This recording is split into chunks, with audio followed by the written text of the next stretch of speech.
Donc bonjour à tous, aujourd'hui dans la vidéo du vendredi, on va parler quelque chose de très fun et très rigolo, on va parler fiscalité. Et qui mieux qu'un expert comptable pour nous parler de fiscalité que David Alleged du cabinet d'experts comptables May et Benet et Associés. Donc on va être pragmatique et prendre un cas très concret. Une personne achète un appartement, elle veut le mettre en location. Donc quelles options fiscales s'offrent à elle? David, déjà je crois qu'il y a deux options. Deux options en effet. Vous avez la location meublée, qui consiste à avoir une location d'un appartement avec des meubles à l'intérieur, ou la location nue, plus communément appelée les revenus fonciers. Ok, merci David. Donc, pour ce qui est de la partie immobilier, l'avantage de faire de la location en meublé, c'est qu'on va pouvoir tirer un loyer un petit peu plus élevé que sur la location vide. Voilà.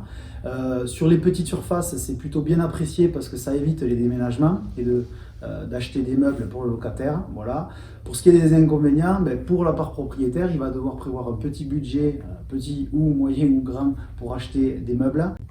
Et donc David, sur la partie purement fiscalité, quels sont les avantages par exemple de la location meublée? La location meublée, si elle est bien montée, on devrait arriver à ne pas payer d'impôt dessus, contrairement au revenu foncier où c'est moins évident. Très bien, on va rentrer dans les détails tout de suite là-dessus. Donc une fois qu'on a choisi meublé ou non meublé, il y a deux options qui s'offrent à nous, d'accord? Donc soit ce qu'on appelle le régime micro ou le régime réel. David va nous le détailler rapidement.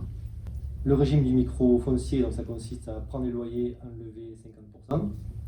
Donc ce qui reste à imposer les 50% restants, donc on prend l'impôt sur le revenu plus la CSG à 17%. Pareil pour le revenu meublé, donc on prend les loyers, on enlève 50% cette fois-ci. Donc là, l'abattement est un peu plus important pour la partie meublée. Un peu plus important, donc moins d'impôt au final, mais toujours pareil, impôt sur le revenu plus CSG à 17%. Et pour le réel, donc, au revenu foncier, on prend les loyers, on enlève toutes les charges qui sont afférentes à la location, taxes foncières, intérêts d'emprunt, assurance, etc.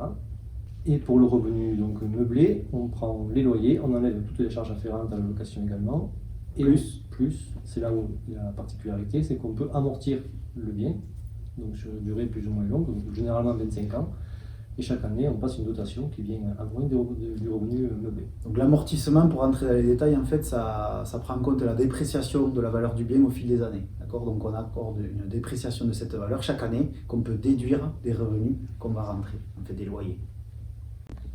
Donc en fait, en conclusion, il n'y a pas forcément de bonnes ou de mauvaises solutions et de solutions idéales, ça va être vraiment individualisé.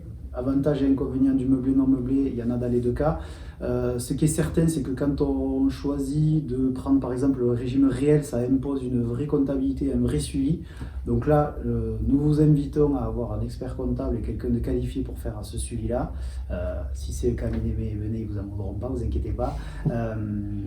Mais quoi qu'il arrive, quand vous faites un investissement locatif, il est important de se rapprocher d'un professionnel de l'immobilier et d'un expert comptable pour vous aiguiller parce que ça peut vraiment changer la donne. Voilà. Donc merci David d'être intervenu. Merci à tous. À bientôt. Au revoir.